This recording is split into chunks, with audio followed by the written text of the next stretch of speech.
Hi, welcome to the Higher Ed Huddle, hot off the press podcast, where we bring you the latest higher ed news and stories twice monthly. I'm Joe Traino, and I'm joined by my co-host, Chase Goode. We are with BerryDunn's Higher Ed Management and IT Consulting team. Chase, how are you today? I'm doing great, Joe. How are you? Good to talk to you again. In our last episode, we brought the top 7 trends in higher ed for 2023. And to just remind our listeners what those first 3 were, those stories were related to efforts to fix financial aid, student loan forgiveness, and can the U.S. News and World Rankings recover? Those were the topics of those first 3 trends that we touched on.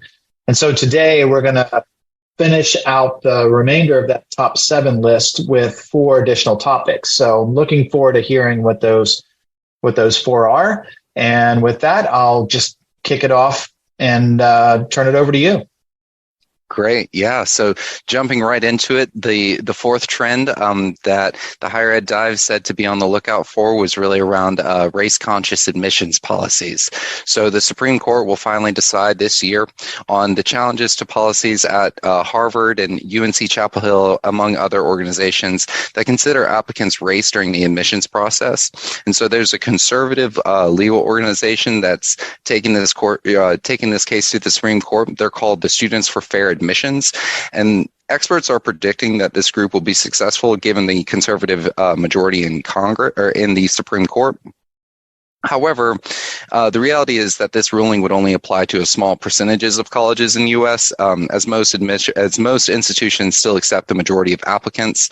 And so experts have advised admissions offices to talk with other departments about strategies on messaging in the event of a ruling against those types of policies, and strategies to continue developing and enrolling diverse student bodies. So it'll be interesting to keep on the lookout. Given the majority in the Supreme Court right now, there may be a leaning one way or the other.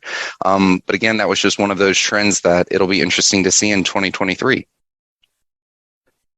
Moving on to number 5, which is really focused on college consolidations, and really the trend that we've seen in previous years where colleges have combined forces given financial difficulties and enrollment trends, that will likely continue to persist throughout 2023. So the financial stresses that existed during the pandemic, those will likely not go away, and there's very little additional financial or federal aid on the horizon for those institutions. And so among some of the major closings and consolidations, Lincoln College, which is an HBCU in Illinois, has recently shut down due to cyber attacks. And so that was kind of one of those other trends. Kind of the 8th trend to watch for is really around cybersecurity and ransomware attacks. But among some of the other major closings and consolidations, Indiana University and Purdue is splitting up operations to be run by several constituent universities, and Delaware County Community College is closing different campus locations and consolidating their staff into their central office. In other news, Fitch Ratings, which is a national credit ratings provider, has narrowed their projection for the upcoming year and indicated that it's, quote, stable but declining for higher education, given the impetus of the shallow recession that's on the horizon, as well as some of those other financial difficulties that we've just talked about. And as colleges continue to feel the financial stress and shrinking student bodies, more of these consolidations and closures will likely continue, and it'll be, one of those things to watch out for in 2023. Yeah, that's not a surprising trend. We've had several conversations with guests in the past about, and this is on the Higher Ed Huddle podcast, a long format podcast. We've had guests on who are CFOs in university and community college space, and they've talked about really looking for new ways to cut costs. So costs are significant in higher ed, as we all know. And that's one way to really offset the enrollment decline and the revenue that's realized through tuition, or if it's state funding that's reduced. So I can see that is a focus area for colleges and universities. And certainly I think just from a business standpoint, it makes sense to make sure that, you're operating as efficiently as possible. And so when times are tough, people tighten their belts and look for ways to be more efficient, look for savings, cost savings. Collaboration and consolidation certainly helps with that. So I'm sure there'll be continued focus on this area that we'll see over the next few years. And it'll be interesting to see what the enrollment cliff that we see coming in 2026, 2027, what impact that will have on further closures or reduction or consolidation.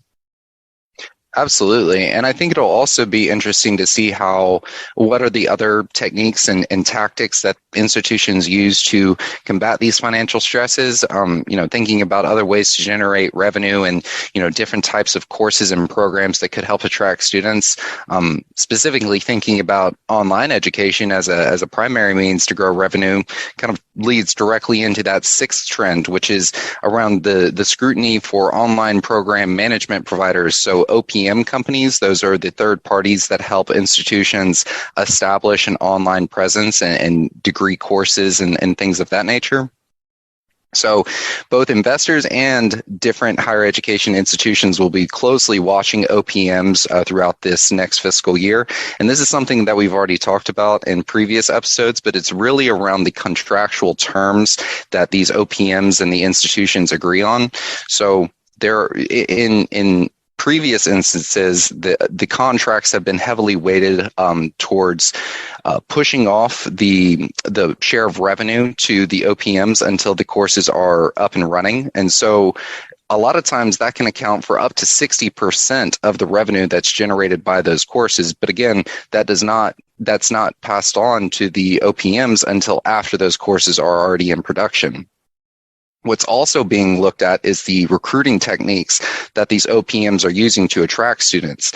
There's been some scrutiny around the legality of some of the language that they're using, and some have even claimed, such as students at USC, that a lot of the benefits that these OPMs are touting are actually false, specifically around job placement rates and kind of the future of those students once they graduate from online education. So it'll be interesting to see. I definitely think that there will be some changes made to the contractual language, but whether or not those OPMs will still, be the driving force behind developing online programs for institutions, that's still yet to be seen. Yeah, that's interesting. The topic around enrollment, which you're going to touch on shortly, has some interesting information regarding online education. So as we look ahead, it'll be interesting to see if online education continues to grow, or if there is going to be a kind of a leveling off where there's still an interest in in-person learning, and not just 100% online learning. I think there'll always be a demand for in-person, on-campus learning. So we'll see. But I agree with this trend is certainly an area to keep an eye on. And it'll be interesting to see kind of what shakes out over the next few years. Absolutely. Yeah. And, you're leading right into it. That seventh and final trend is really around the enrollment changes that are occurring in higher ed and kind of what to expect looking forward. But I know that there was a more recent article that was just published by Inside Higher Ed, actually just last week, that you brought up. And so I'm wondering if you could kind of touch on that just to give us the most recent up-to-date information around enrollment trends in higher education. Yeah, thanks, Chase. This was an article in Inside Higher Ed published on the 2nd of February. And the title of the article was a very promising sign, which kind of caught my attention. And the subtitle was really, for the first time since the onset of COVID, first-year enrollment increased from the previous year, though it's too soon to say if the trend will continue. So very interesting contrarian view, or at least trend that we're seeing based on the article that you found 2 weeks prior that really had more of a decline identified. So What's interesting about this article is that it identified through some data that after more than 2 years of declining enrollment numbers, during the pandemic, fall of 2022 brought some refreshing news that freshman enrollment, which represented the most significant deficits through the pandemic, is up from the previous year. And that was according to the latest data from the National Student Clearinghouse Center. So nearly, what does that mean? So nearly 2.3 million freshmen enrolled in college or university last semester, and that was a 4.3% increase over fall of 2021. So pretty healthy jump from the 2.2 million who enrolled in fall 2020, soon after the COVID-19 pandemic began. So promising sign, while the numbers still remain below the roughly 2.5 million freshmen who enrolled in 2019, which was pre-pandemic. This is a very promising sign for higher ed. That's according to the Research Center's executive director. Freshman enrollment was up across all higher education sectors, with the greatest growth coming from community colleges, which gained 42,000 first-year students since last fall. And that was an increase of 6.1%. So what's interesting is that it's not entirely clear why students are returning to higher education now, or whether the trend is likely to continue into this fall.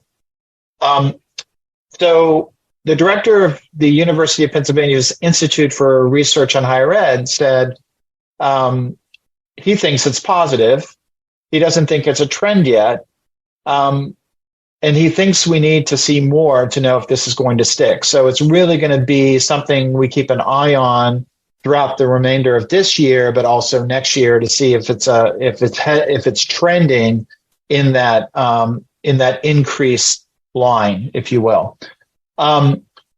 What's interesting is the director also speculated that one reason that freshmen might be enrolling in greater numbers is because many colleges and universities have cut their online course offerings, allowing students to have more traditional college experience if they enrolled 2 years ago.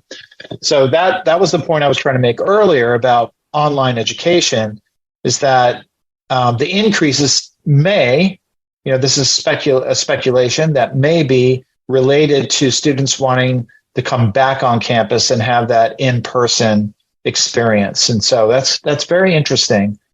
So the other point that was made in the article is that another higher ed senior researcher at Hanover Research indicated that the recruitment techniques that colleges and universities adopted during the pandemic may be working. So as you can imagine, a lot of the admissions and recruitment departments had to pivot to really get students to enroll in more of an online platform.